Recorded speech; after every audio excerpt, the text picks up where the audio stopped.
Everyone, good morning, welcome back to my mini vlog. আর আজকের ব্লগটা আমি গাড়ি থেকে স্টার্ট করছি, কারণ আমাদের অনেক লেট হয়ে গেছে। তাড়াতাড়ি করে স্নান টান করে রেডি হয়ে গাড়িতে উঠে গেছি। আমরা যাচ্ছি যে ছোটো পিসির বাড়ি। ছোটো পিসির বাড়িতে আজকে বিষ্ণু পূজা, তার জন্য ইনভিটেশন দিয়েছে। আর আমরা বলতে আমি, মা আর মাম্মা, আমরা তিনজনেই যাচ্ছি। তো দেখো, ছোটো পিসিকে ফার্স্ট আমরা বলেছিলাম আমরা যাবো না, তার জন্য ছোটো পিসির মুখটা কীরকম ছিল, তো আমাদের দেখে না পুরো অবাক হয়ে গেছিলো। তো মাম্মা যেহেতু গাড়ির মধ্যে ঘুমিয়েছিল, তো মা ওখানে বিছনায় শোয়ানোর সাথে সাথেই মাম্মা উঠে যায়, কারণ ওর ঘুম খুবই পাতলা। ওকে একটা জায়গায় রাখলে ও উঠেই যায়। তো যাই হোক, এখানে দেখো কত সুন্দর লাগছে ঠাকুরঘরটা, আর যজ্ঞটাও খুব সুন্দর হচ্ছে।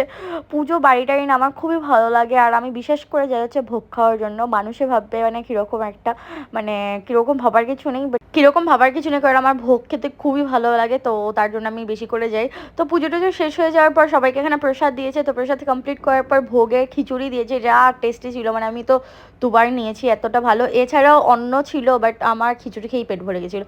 তো যাই হোক, এখানে সব বাচ্চারা বসেছে, তার সাথে মাম্মাও বসেছে। আর মাম্মার মোস্ট ফেভারিট তো লেবু, তার জন্য মাম্মা বিশেষ করে চেয়ে নেয় যে আমাকে একটু লেবু দাও।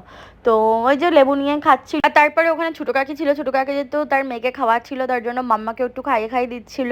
আর মাম্মার সাথে ইয়ার্কি মেরে মেরে খাওয়াচ্ছিল যাতে ও খেয়ে নেয়। তো এই তো বাচ্চাদের সাথে আর কি। তো তারপরে আমরাও খেতে বসে যাই অনেকক্ষণ পরে, কারণ আমাদের বাড়ি ফেরার ছিল। আর বাড়ি ফেরার আগে আমরা গেছিলাম হচ্ছে রংপুরে, তো সেটা তোমরা দেখতে পাবে। আর মেনুতে না প্রচুর কিছু আইটেম ছিল, আমি অনেক কিছু তো খাইনি, যেহেতু খিচুড়ি খেয়ে পেট ভরে গেছিলো আমার। তারপরে দেখো আমরা রংপুরের বাড়িতে চলে এসেছি। তো রংপুরের বাড়িতে মেন আসার কারণ হচ্ছে ঠাম্মার শরীরটা একটু খারাপ ছিল, তার জন্যই আসা, ঠাম্মাকে দেখার জন্য।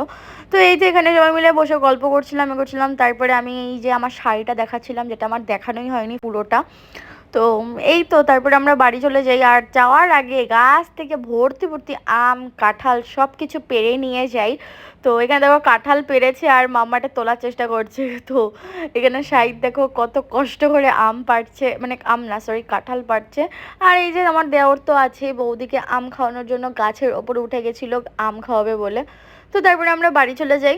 আর বাড়ি যাওয়ার আগে হচ্ছে বাবাকে নেই রাস্তা থেকে, ওর দোকানের সামনে ছিল। তারপরে রাহুল পিয়াদির বাড়িতে ছিল একটা কাজের জন্য, ওখান থেকে বেরিয়ে এসছে মাম্মাকে দেখার জন্য। আর মাম্মা তো তার বাবাকে দেখে খুব মানে কান্নাকাটি শুরু করে দিয়েছে, ও যাবে না, ওর বাবার কাছেই থাকবে, এইরকমই। আর ওই যে পিছনে পিয়াদিও ছিল। তারপরে ওখানে একটু গল্প টল্প করে তারপরে আমরা বাড়ির দিকে যাই। তো এই তো আজকে সারাদিন তো এভাবেই কাটলো। তো যদি ব্লগটা ভালো লাগলে প্লিজ লাইক কমেন্ট শেয়ার। তো বাই বাই।